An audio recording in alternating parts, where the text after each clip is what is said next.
Nakikita nyo ba ito palagi? Dito sa Starmac, dito sa Carig, si ate. Dito siya palagi tumatambay. Alis ka na? Tayo mo ako dito. Tayo mo ko. Bigyan kita ng pagkain mo. Nadadaanan lamang siya dito sa highway, dito sa Carig, Sur. Okay.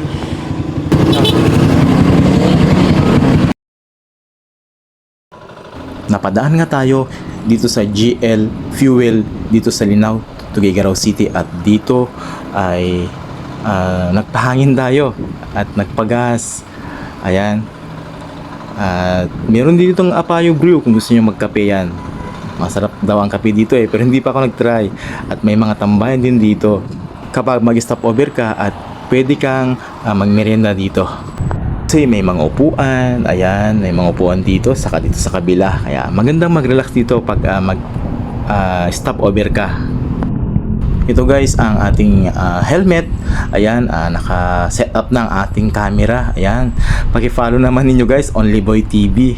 Follow, like, and share guys. Ayan, naka-set up na ang camera natin. Yan, Onlyboy TV, follow. Ganito guys, pag nagmumotor tayo, nilagyan ko talaga ng camera ang helmet ko. Ayan, habang nagka-travel ako at habang nagmumotor ako guys. Ayan, girap na ako. Ayan guys, oh. Ayan, of course, alagyan natin ng ng bonete ang ating ulo para sa ganun ma-absorb na yung init saka yung pawis natin. Ayan, lagyan ako ng helmet. Ayan, siyempre lalak natin talaga for safety. Ayan, ayan ang camera natin, naka-set up na.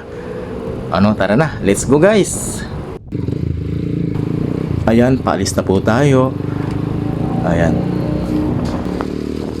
guys, habang binabaybay ko ang highway dito sa Linao papunta sa Carig guys, ay meron akong hindi inasahan na nakita na yung pulubi dito, yung pulubi na palaging nakatambay dyan sa Starmac.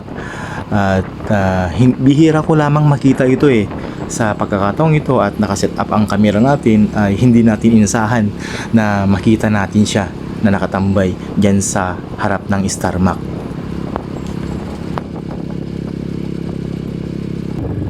At habang malapit na ako sa crossing ay hindi ko inasahan talaga na nandito yung pulubi na palaging tumatambay dito sa Starmac.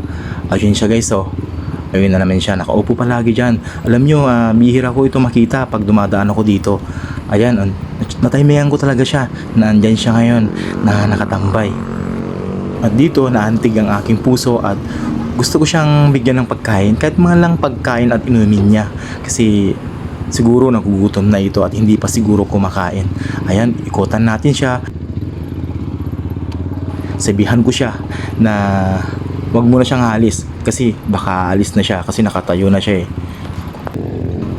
Ito, inikutan ko siya para pagsabihan kasi nakaimpake na siya Alis ka na? Tayo mo ako dito. Tayo mo ko. Bigyan kita ng pagkain mo. Bibili ako. Tayo mo ako dito.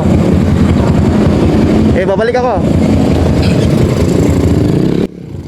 At dali-dali akong bibili ng kanyang pagkain at maghanap tayo. Meron din namang malapit dito na mga restaurant. Ayan, bilisan ko, baka alis na siya, nakaimpake na siya Dito nga ay naghanap ako ng restaurant at bilisan ko talaga kasi nakaimpake na, baka alis na, at sayang din naman itong bibilin ko na pagkain at tubig na para sa kanya. Malapit na ako dito sa restaurant na kung saan ako bibili ng pagkain niya. Talaga nagmamadali na ako dito guys kasi baka alis na siya, sayang. Dahil ka pa namang nakapila dito sa mga karinderya dito. At ito, nakarating na tayo. Ayan, bibilisan ko talaga kasi nga baka alis na si ate doon. At pumili na ako ng kanyang kakainin. Ayan, isang karne at isang gulay na lang aking bilhin. Sir, mahalap naman tikombo. Pinili ko itong adobo at pinarisan ko rin ng isang gulay para kay ate. Yan.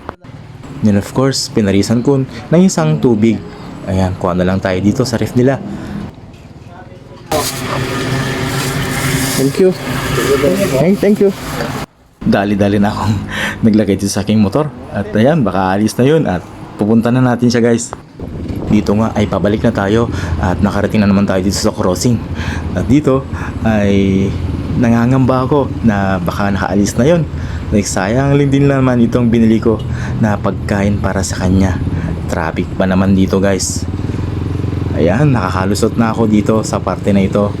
Ayan, at dali-dali na akong pupunta sa kanya. Baka umalis na kasi si ate. Sa puntong ito guys, akala ko nakaalis na si ate. Kasi nga medyo natagalan ako na bumili ng kanyang pagkain at saka traffic din pabalik. Papalapit na ako sa kanya dun kung saan ko siya iniwan. At wala na siya dun at andun pala siya dun sa gilid sa kabilang kalsada. Doon siya. Doon pala siya sa kabila na. Wala na siya dito. Inikutan ko siya para ibigay itong binili kong pagkain para sa kanya. Hindi ko saan guys. Akala ko nakaalis na siya. Andun pala siya sa gilid. Lumipat pala siya.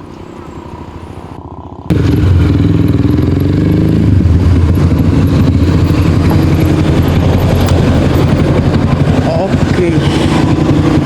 Ay, pagkain mo Ano ka? Tignan mo yung dito, baka maano ka masagasaan ka Pag uulan, sisilong ka Bye-bye. Sige, ingat ka, ingat. Naabutan ko din siya. Akala ko nakalis na. Doon siya nakatambay palagi at natimingan natin na nandito siya ngayon. Kung mataon man lang na madaanan nyo dito, sana mabigyan nyo rin siya ng pagkain na kakainin niya kasi baka hindi pa siya kumakain guys. Ang bidyong ito at ang pagtulong ko ay hindi ko pinagmayabang. Salip, ito ay ahemplo at pwede rin ninyong gawin sa inyong kapwa.